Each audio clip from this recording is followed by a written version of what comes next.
Hello, good morning to our student once again. We are here with our next topic, that is of high power money. It is very interesting topic. What do you mean by high power money? Actually एक concept है macro economics के अंदर जिसको high power money के नाम से जाना जाता है. आपके BBA थर्ड सेमेस्टर के अंदर भी इसको डाला गया है. बहुत बड़ा डिटेल में तो नहीं है, बट हाँ है ये topic, explain high power money. तो हाई पावर मनी किसको कहते हैं? जितने भी हमारे इकोनॉमी के अंदर करेंसी है वो सभी हाई पावर मनी कही जाती है. Currency which is issued by RBI plus government. अब आपको पता ही है कि हमारी जो करेंसी है वो RBI एंड गवर्नमेंट इशू करती है. अब जितनी हमारी जो करेंसी हमारी RBI इशू करती है और जो गवर्नमेंट इशू करती है उसी करेंसी को जो है वो हाई पावर करेंसी बोला जाता है. सो RBI इशू करती है ओनली नोट्स. जैसे कि हमें पता है कि जितने भी नोट्स हैं फ्रॉम ₹2 से लेके 1000 से जितने भी नोट हैं वो सारे RBI ही प्रिंट करती है. और जो हमारी गवर्नमेंट है वो सभी तरह के coins, all coins, it is from ₹1 से लेके 1000 तक के कॉइन्स, एवं स्मॉल कॉइन्स भी हमारी गवर्नमेंट इशू करती है. और जो हमारा ₹1 का नोट अभी तो देखने को नहीं मिलता है, बट जब हम छोटे थे हमने काफ़ी बार उस नोट को यूज़ किया है. उस नोट को और जो हमारे दूसरे नोट्स थे हम दोनों को कंपैरिजन करते थे तो वो हमारा government of India under ministry of finance issue होता था. वो नोट ₹1 का. तो बोला गया जो RBI है वो ₹2 के नोट से लेके इसको इशू करती है. और जो इसके अलावा जितने कॉइन्स हैं वो हमारी गवर्नमेंट इशू करती है, चाहे वो कॉइन्स बड़ा है छोटा है, वो इशू करती है हमारी गवर्नमेंट. अब जो भी करेंसी जो है वो इशू कर रही है, गवर्नमेंट इशू कर रही है, चाहे RBI इशू कर रही है. मान लो हम बोल रहे हैं कि RBI करेंसी को इशू कर रही है, ₹1000 इशू कर रही है, तो उसको प्रिंट करेगी. जब वो प्रिंट होगी वो करेंसी तो वो मार्केट में आएगी, इकोनॉमी के अंदर आएगी. इकोनॉमी के अंदर जब वो आएगी तो जब भी वो करेंसी इकोनॉमी के अंदर आएगी, when ever money is in the economy, तो मनी जो है वो दो तरीके से इकोनॉमी के अंदर ट्रीट की जाती है. कुछ पब्लिक करेंसी होती है और कुछ बैंक रिजर्व्स होते हैं. ठीक है. और जो रिजर्व्स होते हैं हमारे पास वो दो तरीके के होते हैं जो हमने अपने पिछले लेक्चर में डिस्कस कर लिए हैं कि कैश रिजर्व्स एंड SLR और CRR. इसको कैश रिजर्व रेशियो बोलते हैं और इसको स्टैट्यूटरी लिक्विडिटी रेशियो बोलते हैं. अगर किसी को डाउट होगा तो ये लेक्चर हम फिर से ले लेंगे, बिकॉज ये भी बहुत ही इंटरेस्टिंग टॉपिक है. हमारे जितने भी तरीके के मॉनेटरी इंस्ट्रूमेंट्स हैं, it is also very interesting. जो ये करेंसी जो है वो पब्लिक करेंसी, मतलब जो public want to keep the currency in their hand, और पब्लिक के बाद जो भी पैसा है एज अ रिजर्व कुछ बैंक्स में एज अ रिजर्व रह जाते हैं, बैंक्स में लोग जाके सेव कर देते हैं. अब हम इसमें यहाँ पे देखें तो अल्टीमेटली हमारे पास क्या एक इक्वेशन बन रही है. हमारे पास ये इक्वेशन बन रही है कि high power money is equal to public currency plus reserves. C मतलब currency kept in the public hand and R means reserves. और इसी को हाई पावर, इसी करेंसी को हाई पावर मनी कहा जाता है. It is also known as secured money, it is also known as base money. So high power money is what paper में कई बार small answer type question में आता है, MCQ में आता है. So high power money is that currency that has been issued by the RBI and government. Some portion of that currency kept public in their hand and some portion is kept in the banks as a reserves. It's called high power money. अगर हम इसको देखें, जैसे हमने equation इसकी बनाई थी H is equal to C plus R. हमें पता है H is equal to what? High power money. इसे मैंने स्मॉल में लिखा भी है, it is high power money. ये हमारी हाई पावर मनी है. H and C is currency in the public hand. It may be in notes and it may be the coins. Then R is what? R is our government and bank reserves. और हमारे जो reserves है it is हम पहले भी discuss कर चुके हैं. जो रिजर्व्स हैं it is known as required reserves and reserves हमारे पास दो तरीके से होती है, रिक्वायर्ड रिजर्व होता है, it is the sum of CRR plus SLR, and एक एक्सेस रिजर्व होते हैं, एक्स्ट्रा और एक्सेस रिजर्व होते हैं, उसको हम ER के नाम से जानते हैं। ठीक है, तो अगर हम इस इक्वेशन नंबर 1 को अगर हम नाम दें या इस इक्वेशन को अगर हम चेंज करके लिखें तो high power money is what, public currency plus required reserve plus excess reserves.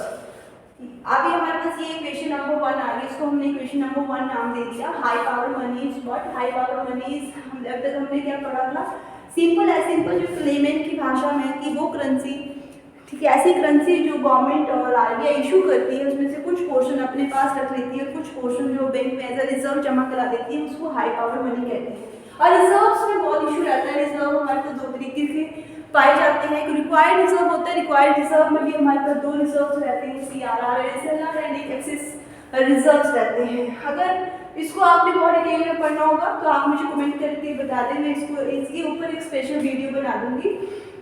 वैसे आपके बीगे स्टूडेंट के लिए बहुत ज़्यादा इतना डिटेल में जाने की जरूरत नहीं, क्योंकि आपको सिर्फ एक बेसिक कॉन्सेप्ट बोला गया है हाई पावर मनी क्या होती है। अब इसको पढ़ने के लिए हम इसके आगे अगर मूव करते हैं, इसको हम इक्वेशन नंबर 1 का नाम दे देते हैं, तो हमारे पास एक और चीज़ हम यहाँ पर एक्चुअली हम इस हाई पावर मनी में कैलकुलेट क्या कर रहे हैं, हाई पावर मनी में हम कैलकुलेट कर रहे हैं कि हाई पावर मनी होती क्या, एक तो हम ये पता कर रहे हैं, दूसरी बात है कि मनी मल्टीप्लायर यहाँ से निकलेगा, और मनी मल्टीप्लायर जो है वो हम यहाँ से कैलकुलेट करेंगे। तो हम अगर इसको सप्लाई ऑफ मनी देखते हैं, supply of money is what, supply of money जो कि हमने अपने पिछले स्टार्टिंग के यूनिट नंबर 1 और 2 के अंदर भी हमने सप्लाई ऑफ मनी का कॉन्सेप्ट पढ़ रखा था। It is denoted by small m is equal to C plus D, public currency plus deposits in the bank या बैंक डिपॉजिट्स। तो ये हम इसको बैंक डिपॉजिट्स और पब्लिक करेंसी को सम कर देंगे तो वो हमारी सप्लाई ऑफ मनी है। ठीक है, पब्लिक के पास कितनी करेंसी है और बैंक्स के अंदर कितने डिपॉजिट्स हैं, उतनी मार्केट के अंदर मनी की सप्लाई है, वो हम चेक कर सकते हैं। सारी पब्लिक करेंसी और डिपॉजिट्स को ऐड करेंगे तो हमें पता चल जाएगा वो हमारी सप्लाई ऑफ मनी है। अब हम इसको नाम दे देते हैं इक्वेशन नंबर 2। इक्वेशन नंबर 2 जो है वो इक्वेशन नंबर 2 डिवाइडेड होगी इक्वेशन नंबर 1 से। देखो, equation number 2 divided by equation number 1, ये बहुत मैथमेटिकल कॉन्सेप्ट है। इक्वेशन नंबर 2 हम करेंगे divide equation number 2 by equation number 1। मैंने वो शॉर्ट में लिखा है, आप अपने साइड में अपने नोट्स बनाते जाएं और वीडियो आपको शेयर कर दी जाएगी, आप पॉज करके उसके नोट्स बनाते जाएं डिटेल में। जब हमने इक्वेशन नंबर 2 को डिवाइड किया 1 से, तो small m equation number 2 small m is divided by capital H is equal to C plus D divided by C plus R plus ER। हमारे पास ये इक्वेशन बनी, इसको हमने इक्वेशन नंबर 3 का नाम दे दिया। जो हमारा स्मॉल m और डिवाइडेड बाय कैपिटल H है वो हमारे सामने आता है कैपिटल M, और जो कैपिटल M है वो हमारा मनी मल्टीप्लायर है। यहाँ पर आपको एक और चीज़ पता चलेगी कि हमारा कैपिटल M जो मनी मल्टीप्लायर है वो भी हम यहाँ पर फाइंड आउट कर लेते हैं। तो कैपिटल M की जो वैल्यू है, इक्वेशन है, वो इस तरीके से रहती है C plus C upon C plus R plus ER। ठीक है, तो हम इसको इक्वेशन नंबर 4 का नाम दे दिया।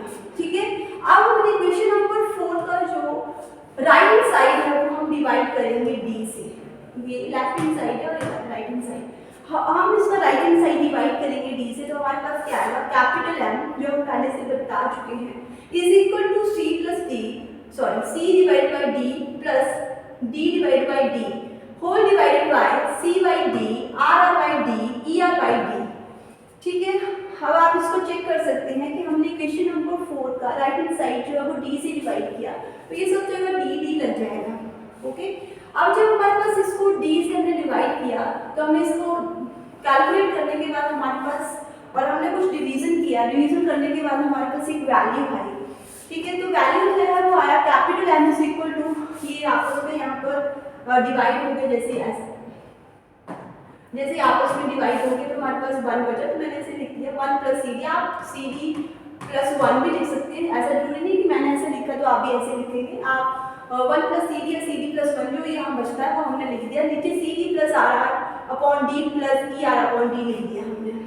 ठीक है, अब जो हमारा 1/d है उसको हमने स्मॉल r मान लिया इस इक्वेशन में, ठीक है। इक्वेशन नंबर इसको मैं 5 बोल देती हूँ। From equation number 5 assume that 1/d is equal to small r। जब हमने 1/d is equal to small r माना तो ये इक्वेशन क्या बन गई, 1 + cr divided by 1 + cr plus r plus er small r, ठीक है। और इसको ये इक्वेशन जो है हमारी मनी मल्टीप्लायर की इक्वेशन है, ठीक है। वैसे तो आपकी इक्वेशन ये भी मल्टीप्लायर की, ये भी मल्टीप्लायर की, कई बार एमसीक्यू में क्वेश्चन आ जाता है कि जो हमारी मनी मल्टीप्लायर की इक्वेशन है वो कौन सी है। ये भी मल्टीप्लायर की इक्वेशन, हम इसको गलत नहीं बोल सकते हैं, बस ये है कि ये और ज़्यादा सॉल्व करके बता रखी है। ये भी मल्टीप्लायर की इक्वेशन है और सबसे पहले जो हमने मल्टीप्लायर कैपिटल एम निकाला वो भी मल्टीप्लायर की इक्वेशन है। तो ये हमारे पास हमने यहाँ पर 1/d को स्मॉल r मानकर इसको यहाँ पर सिंपली एज सिंपल करना है, जिसकी हेल्प से हम मनी मल्टीप्लायर को यहाँ पर निकाल देंगे। उसके बाद जो है हमारे पास सप्लाई ऑफ मनी हमारा टास्क रहता है अगला, ठीक है। तो हमने सप्लाई ऑफ मनी निकालना है। जैसे कि हमें पता है कि हमारे पास जो कैपिटल एम है वो क्या है, हमारे पास जो कैपिटल एम है जो अभी हमने थोड़ी देर पहले ऊपर निकाला वो हमारे पास है small M, capital M is equal to small M upon capital H. ये है मनी मल्टीप्लायर, ये है मनी सप्लाई और ये है हाई पावर मनी। जब हम इसकी वैल्यूज हमें ये फॉर्मूला पता है और हमें मनी सप्लाई भी पता होनी चाहिए और हमें हाई पावर मनी भी पता है। हम इसकी वैल्यूज पुट करेंगे तो हम मनी मल्टीप्लाई निकाल देंगे जो हमने अभी ये निकाला। अब बात आती है कि हमने यहाँ से मनी सप्लाई निकालना, तो हम क्रॉस मल्टीप्लाई करेंगे, small M is equal to capital M multiply capital H. अब हम मनी सप्लाई कैसे निकाल सकते हैं, मनी मल्टीप्लायर की वैल्यू लिखेंगे हम और मल्टीप्लाई कर देंगे हाई पावर मनी इक्वेशन से, ठीक है। समझे मेरी बात को, high power money equation C + r + ER, ठीक है। अगर आप इसको निकालना चाहें तो आप निकाल सकते हैं, अदरवाइज आपको निकालने की जरूरत नहीं है। जो हायर स्टडी करते हैं इकोनॉमिक्स के अंदर उनको ये सारी इक्वेशंस पता होनी चाहिए, पर बीइंग अ स्टूडेंट ऑफ बीबी आपको ये पता है कि ये सिंपल मैथमेटिक्स हम कैसे निकालते हैं। अब हम बात करते हैं कि हाई पावर मनी कैसे निकालनी है। Capital H is equal to small m upon capital M। तो ये हम हाई पावर मनी जब हमने कॉन्सेप्ट पढ़ा तो हमने मनी मल्टीप्लाई, मनी सप्लाई और हाई पावर मनी की तीनों इक्वेशंस को फाइंड आउट किया। और पेपर में कई बार हमारे पास सिंपल इक्वेशन आती है कि money supply is equal to capital M into H, ठीक है। तो मनी सप्लाई में हमें मनी मल्टीप्लायर की वैल्यू दे रखी होगी, हाई पावर मनी की वैल्यू दे रखी होगी, तो हमने मनी सप्लाई निकालना होता है, ठीक है। या इनमें से या हमें सारी इक्वेशंस दे रखी होंगी कि इनमें से कौन सा सही है। अगर मैं मनी सप्लाई या मनी मल्टीप्लाई और हाई पावर मनी की सारी इक्वेशंस चेक करूँ तो ये सारी सही हैं, ठीक है। तो ये है हमारा concept high power money. Easy है अंडरस्टैंडिंग, कॉन्सेप्ट अंडरस्टैंड हो जाता है तो बहुत ही इंटरेस्टिंग है, ठीक है। तो आज के लिए इतना काफ़ी है। किसी को कोई डाउट है तो वो पूछ सकता है। हाई पावर मनी कोई अलग सी कोई मनी नहीं है, वो सारी मनी जो गवर्नमेंट ऑफ इंडिया और RBI इशू करती है वो ही मनी जो है वो हाई पावर मनी मानी गई है।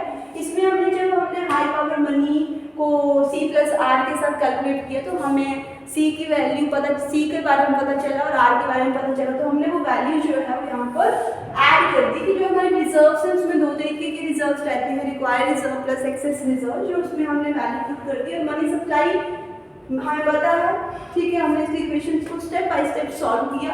आप इसको एक बार गो थ्रू कर लें, अगर कोई प्रॉब्लम होगी तो we will discuss again. Thank you, have a nice day.